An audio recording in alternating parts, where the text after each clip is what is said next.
Welcome to the Bike Life podcast by Warm Showers Foundation, where we will be sharing knowledge, experience, tools, and stories of touring cyclists and hosts from around the world. I'm Tara Lee, the woman behind the scenes at Warm Showers Foundation, the leading platform for cyclists looking for hosts and to connect with a passionate international community. Find out more by visiting us at Warmshowers.org. Now, on to the show.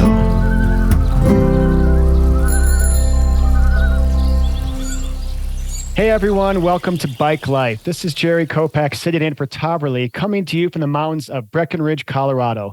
When I'm not building spreadsheets as the finance guy for Warm Showers, I'm usually off-riding my bike, either in Colorado or some other remote mountain region in the world. Today I'm talking to Anne Winkler-Morey, historian and author of the book Allegiance to Winds and Waters: Bicycling the Political Divides of the United States.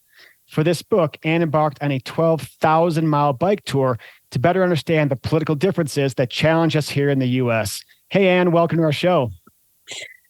Good to see you. Good to talk to you. All right. So this is a very interesting and timely topic. When was your trip?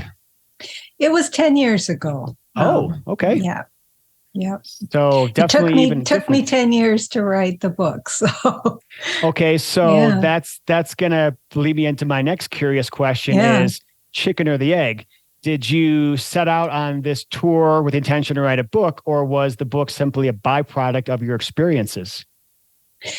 I wanted to write something, but just to be honest, I wanted also to ride the perimeter of the United States, but didn't really think I'd be able to do it. Okay. My husband and I doing it. So, I thought maybe we'd make it across Wisconsin from Minneapolis. Okay. But, step by step, pedal by pedal, he made it all the way around the country. Yeah. So that's incredible. It sounds like you went along the perimeter. So my thoughts is the U.S. is a big place, and the idea of setting out on a bike tour to maybe gain public sentiment, that's really ambitious. And 12,000 miles is huge. So give us an overview of your route. Yeah, well, we started from our front yard in Minneapolis, and we went east and up to Maine, and How'd you go east? Did you drop down? Because last time I checked, there's some big water around there, right around Michigan. Yeah, we did take the ferry across. Okay. I say 12,000 miles. We traveled 14,000 miles. But 2,000 miles of other transportation. So what time of the year did you roll out from Minneapolis? I'm guessing probably, June. Okay, so I'm going to guess because Minnesota winters are known to be a little bit inhospitable. Yeah. Okay. Yeah, well, we had, my husband was a school social worker, right? Okay. I was laid off, but his schedule was he was able to take a year off. And, if you work in the schools, that means a year plus a couple months, right? 14 months. Of course. Yeah, great. So we said, okay, how do we stay on the bicycle for 14 months? And that's a big part of why we did the perimeter route. So with the idea of 2 summers and, fall for the East Coast, winter across, the South, and then spring on the Pacific Coast. So did you make it out of the Northeast before winter came along? Yes. Okay, yes. good. So we hit Florida on November 1st. Okay. So, that's perfect timing. Yeah.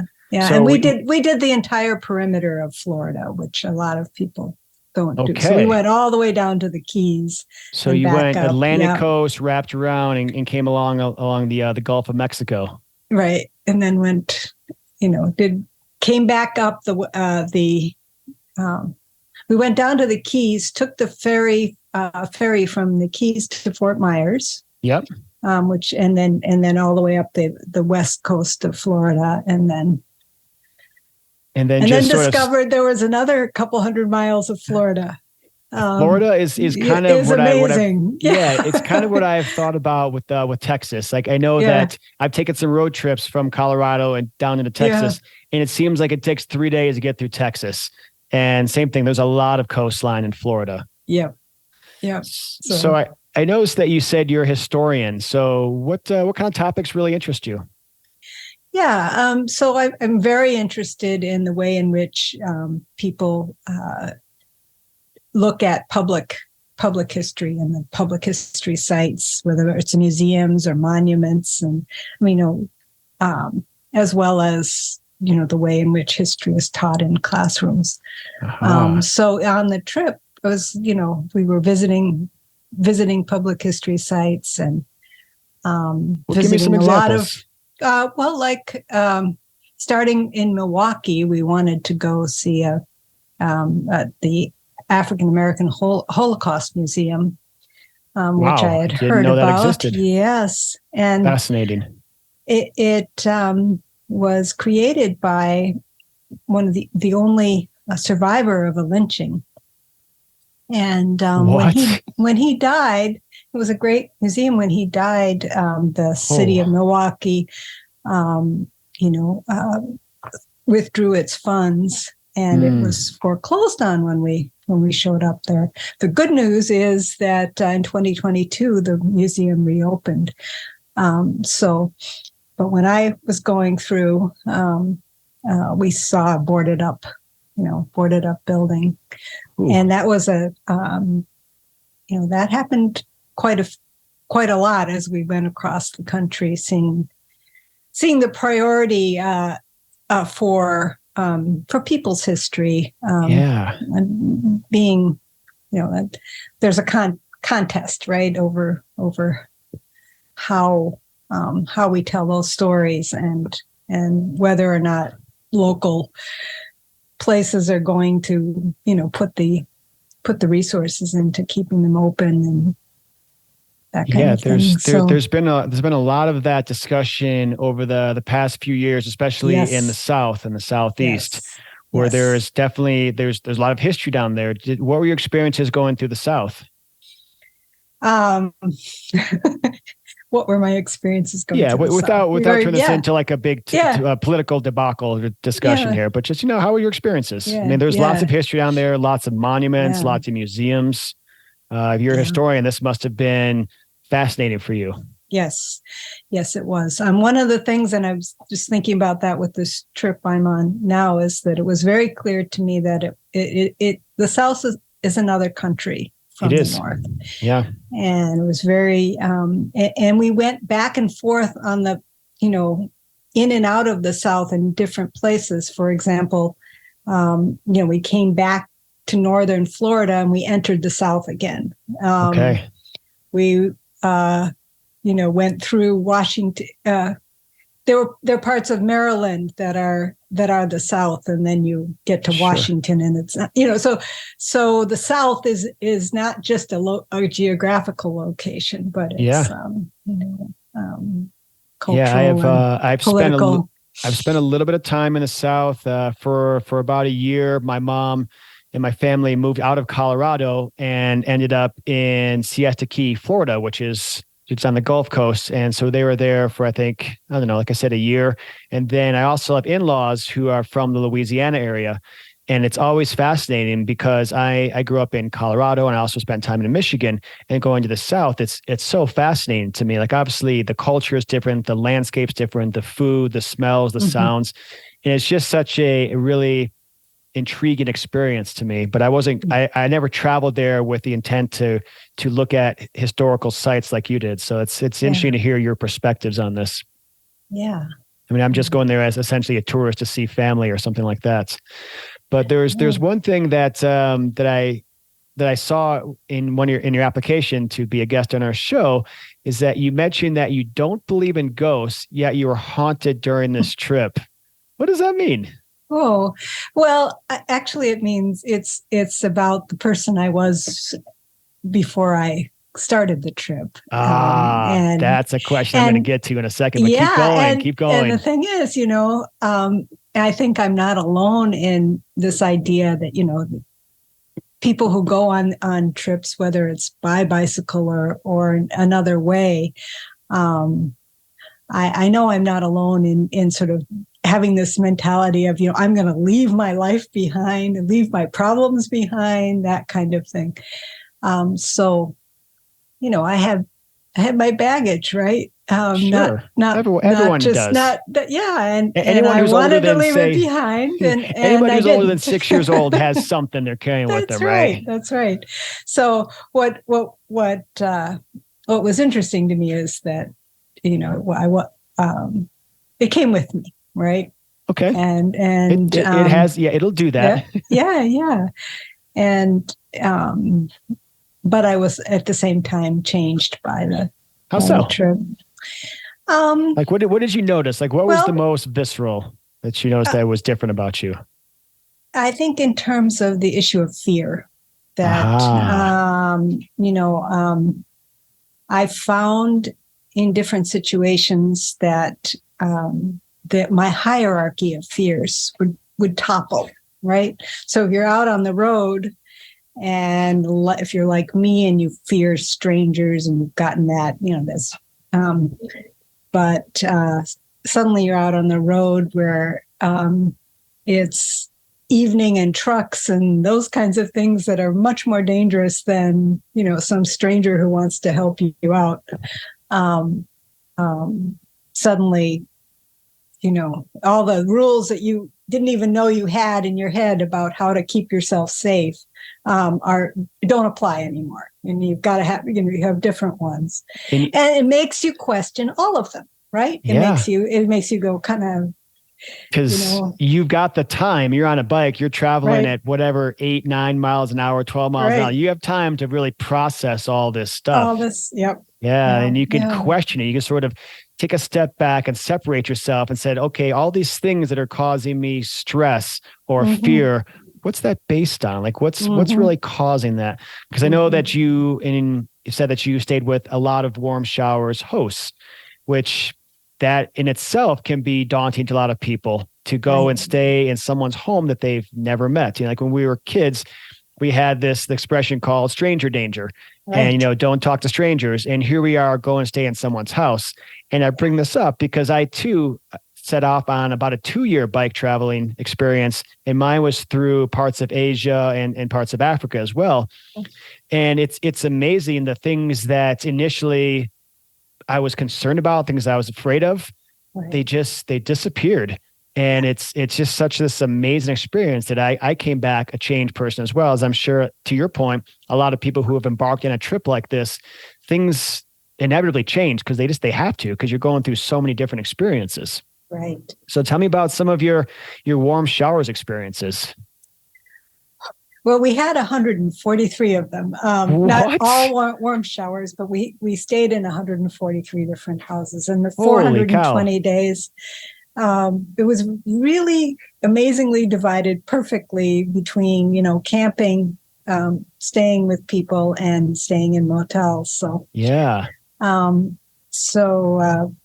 lots and lots. And that was one of the reasons why it took me so long to write the book, because I had 1,000 pages of wonderful stories, and I didn't want to leave anybody out. Right? Because you realize you can't write a 1,000-page book because no one will read it. Yes, you got to shave it down and get it at least below 400 or something, right? That's right. So did you have? I know it's been a couple of years since this trip, but was an experience with a host that was like, wow, this feels good, or what was I afraid of? This is a really cool way to travel. So many of them. It's hard to,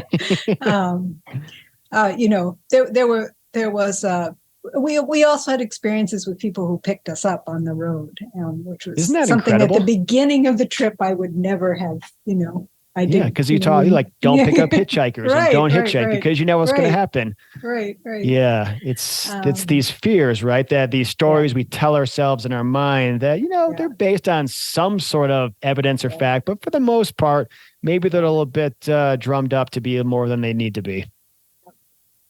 So like in Montana, we stayed with a woman for 3 days that, met us in a cafe. 3 days, nice. And the weather was inclement, and the third day the weather was still inclement, and we were like, well, we better get going because it doesn't look any better. But Montana does get some weather. Yeah.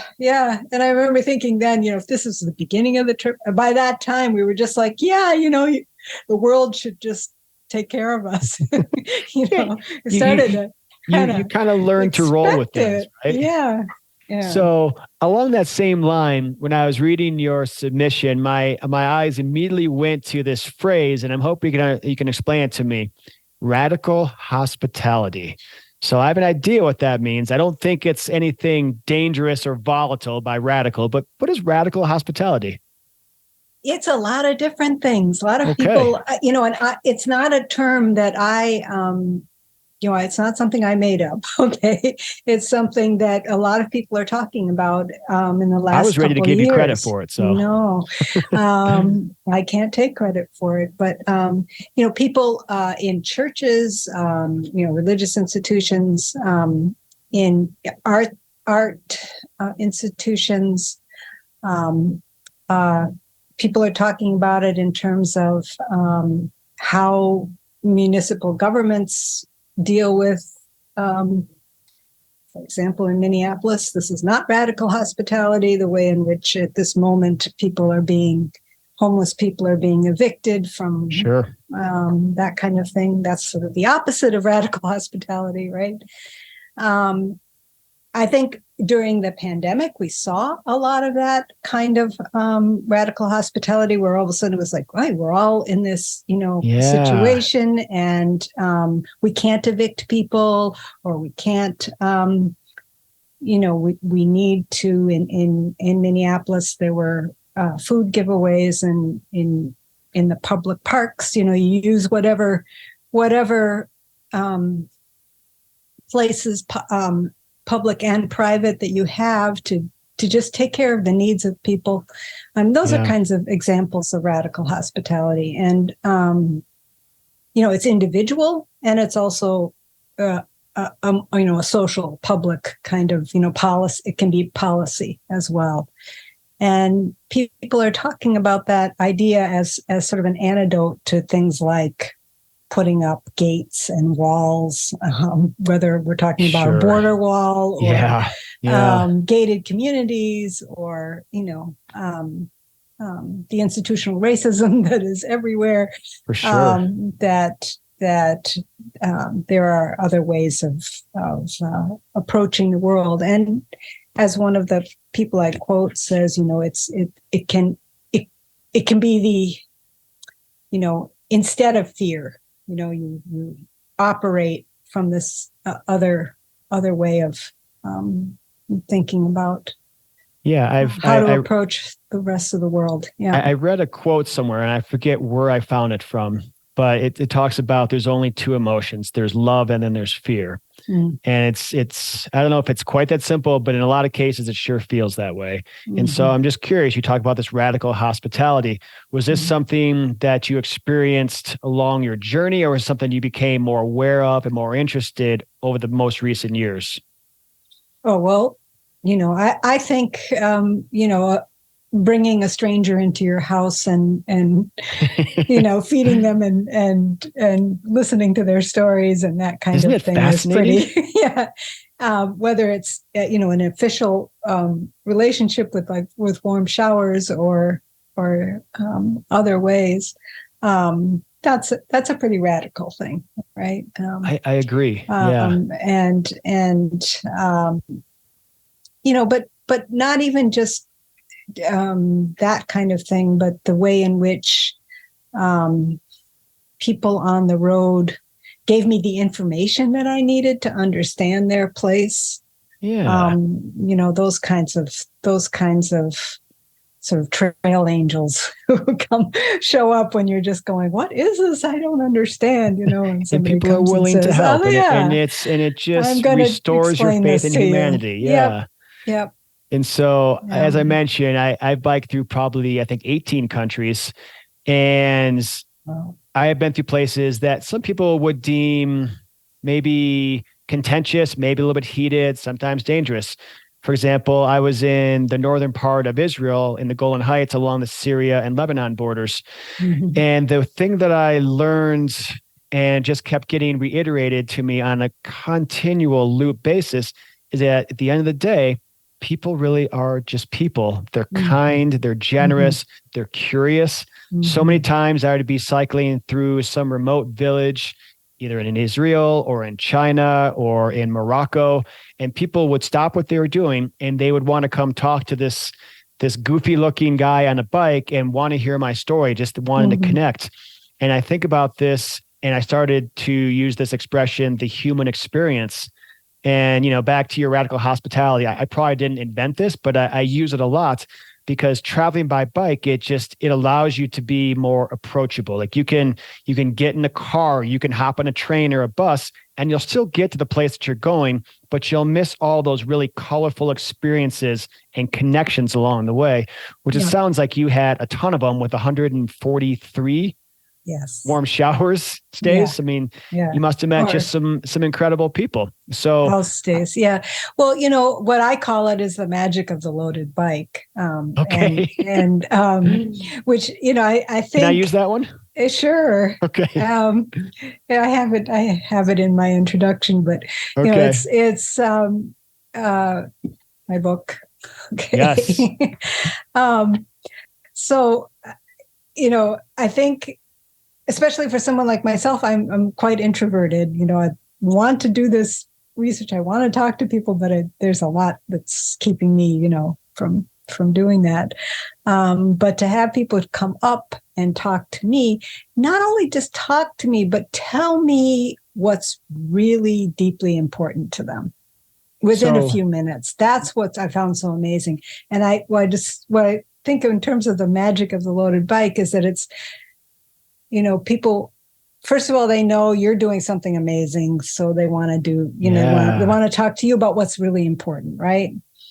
And the second thing is they know that you're not going to be in town long. So they're not going to have to deal with you once they tell you, the down and dirty. So with your collection of information, were you consciously trying to talk to people, ask them certain questions, or was just essentially what you were learning from people and they were kind of volunteering it to you, or some kind of combination? Mostly volunteering it to me. Okay, so you didn't set out with an agenda and a yellow notebook. Okay. No, in fact, I did the first day. Yeah. And I had a tape recorder, so I had a notebook. I got rid of it after the first day. That was it. Yeah. First of all, things happen, while you're on the bicycle. You can't, and you don't want to lose that spontaneity of the conversation. Sure. Right. So what I did instead is, after I'd have an interaction, I would try to sit down. I carried a computer with me, and I, sit down and write as soon as I could. Yeah. Which was sometimes with, sometimes it was longer than I wanted, but a day or two. But sometimes it was just an hour. So what's your big takeaway from this trip and from the book? When I read your book, what's my takeaway? Are we doomed? Are we going to make it through this? What did you learn along the way? Well, when I was talking about fear, the fears that I had, I saw those reflected in the people that I met. So, people very generous, wanted you to love their place, wanted you to appreciate what was special and unique about it. And also, they saw their place as a safe place, but the next town, the next neighborhood, the next border was not, and you had to be careful, and they wanted to warn you of that. And I say that as though that sounds like a generalization, but we heard that over and over and over again. And you go to that very same place that they warn you about, and you hear the exact same thing again. Right. About and that those is people. kind of Right. Exactly. Yeah. And so that may sound like something that's I think that it just gives you pause, right? There's I think it gives instruction, and instead of being, something to be optimistic or pessimistic about, but it gives you instruction that what we need to do is break down those barriers, right? And understand, to understanding, because we all feel the same way, and we have these fears, and many of them are irrational and are manufactured, are being created to keep us from working together and to create a more equitable society, because the United States that we live in is highly inequitable, and that was something that of course I knew, but it's shocking. It's shocking it's very much a big part of the book. Yeah. Because it's shocking when you go from, when you actually, I think most of us live in one place and we don't really go out of our little circle. Yeah. Whether we're for sure, it's poor or rich or wherever, it's where we feel safe. We it's where stay we feel in comfortable. that little place. Yeah. And on the bicycle, you cross those economic and racial lines all the time. And to see the inequalities constantly, and it shocks, even though it shocks over and over again. So. Yeah, and think of how fortunate you and I both were, and other people who have embarked on journeys like this, because we started out with our own embedded fears, justified, rational, or not, and look how we've been able to work through those, and you've been able to work through yours.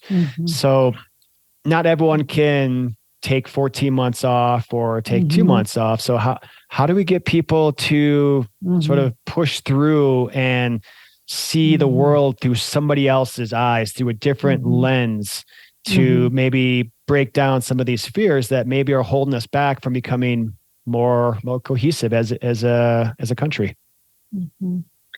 And there's no silver bullet for that, but what can we do? The understanding is that we think the way we think, all of us human beings, a lot because of where we are geographically, where we're growing up.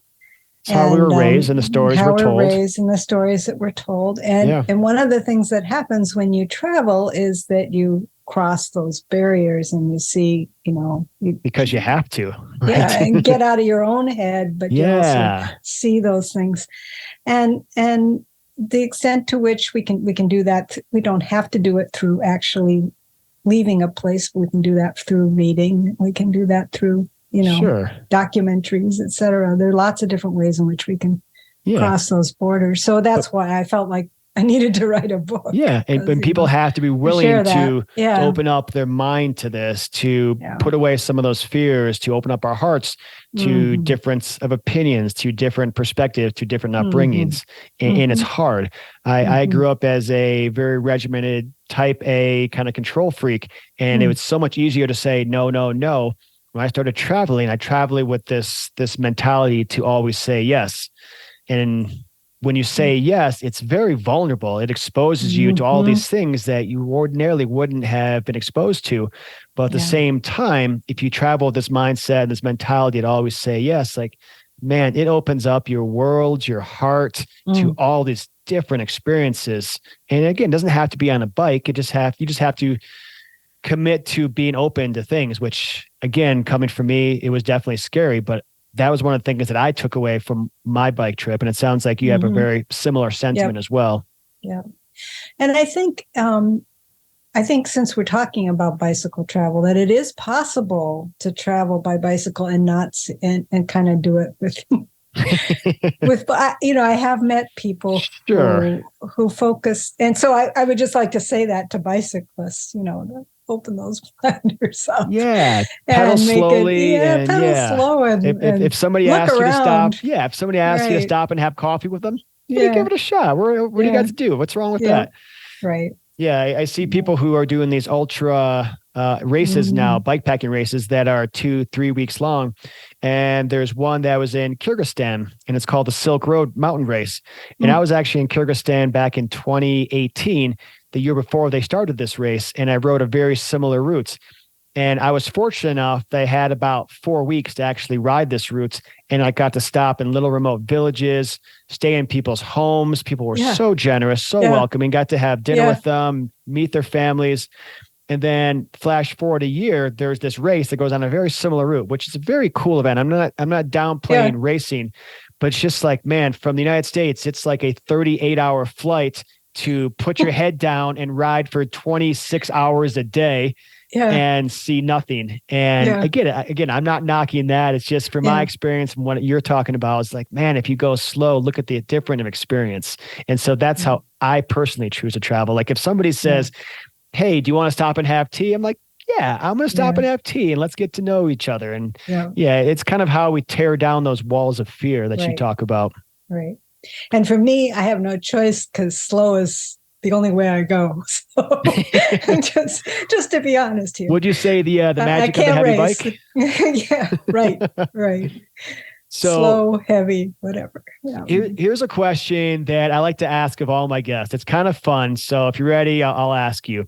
Okay. So with any journey, especially one of the length that you partook in, things at some point go wrong, things that you didn't plan for, things that you couldn't plan for.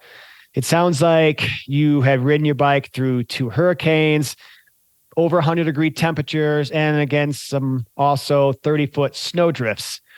What was one of those times, days, or experiences you thought, holy crap, how am I going to find my way out of this one?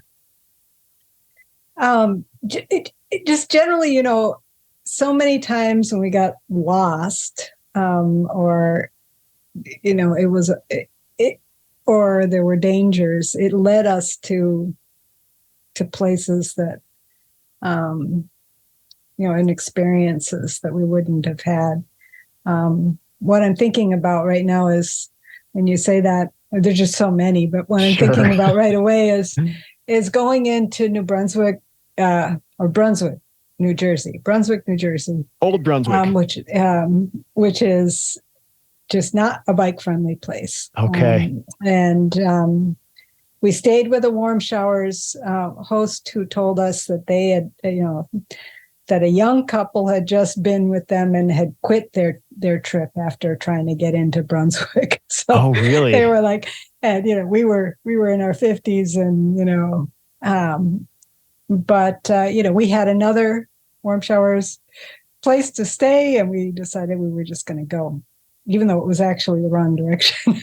Okay. Anyway, and they were right. It was very difficult. Just in terms of, the road, they don't have bike paths, and we were walking on the freeway, on the side of the, not on the freeway, on the side of the freeway. Anyway. Just really kind of impossible. Traveling slow with a heavy bike. Yeah. And on the way out, and getting very lost. And, on these roads that were not friendly to bicyclists. And we ended up in this place that looked like it was about to close, and people were there, but they weren't spending any money, and it looked very impoverished. And this woman gave us this beautiful bowl of oatmeal with banana as in the like sun rays, and refused payment for the meal. Love that. And it was just an experience. Just when we were having the worst, the worst day, it became this beautiful experience. So. Kindness just to be kind, but for no other ulterior motive, not to try to profit from you, just because they're good humans. She said, "I wish I could do it." That was her. And that just kind of gives you further oomph or motivation to get back on your bike the next day, even though that particular day might have been a bit debilitating. Yes. Yeah. So but I would say stories, that happened over and over and over again. I have a bunch of similar experiences too. Just when I thought I was at my wit's end, something happened and people did something completely uncalled for and generous, and it just changed my entire perspective. And it sounds like over 14 months, you had countless times that happened to you. Yes. Yeah. So I want to thank you for taking time to talk to me today. I know the listeners are going to really enjoy this story. Yeah. Are there ways for people out there listening to follow along with you, to get a copy of your book, or just support you in any way? Yeah, well, I have a website. It's just my name, AnneWinkler-Morey.com. Okay. AnneWinklerMorey. Perfect. .com. And then, all the other ways that you can buy books, it's available. Allegiance to Winds and Waters. So, but I would love it if people would do it through my website, and then I can communicate with you. I have your email, and I can hear what you think about it. And it makes it a little more personal that way too. And then maybe you'll send them a signed copy. Absolutely. Perfect. Yep. Well, all right. Thank you, Anne. I appreciate your time. Thank you. And for everyone who's been listening to our conversation with Anne Winkler-Morey, author of the book Allegiance to Winds and Waters, Bicycling the Political Divides of the United States. Check it out. And as always, give us a like, a share on your social channels, or just tell some of your friends. These stories hopefully will inspire you to set off on your own adventure and maybe make the world feel a little bit smaller, one pedal stroke at a time. My name is Jerry Kopak, and I hope you enjoyed the show. Thank you for joining us, and we hope you enjoyed the show as much as we enjoyed making it. Wherever you are listening, please leave us a rating and a review, as it helps us reach more cyclists and hosts around the world. Visit us at Warmshowers.org to become a part of our community, or on Instagram at Warmshowers_org. If you would like to be a guest on the show or submit a question, please make sure to email us at podcast@warmshowers.org.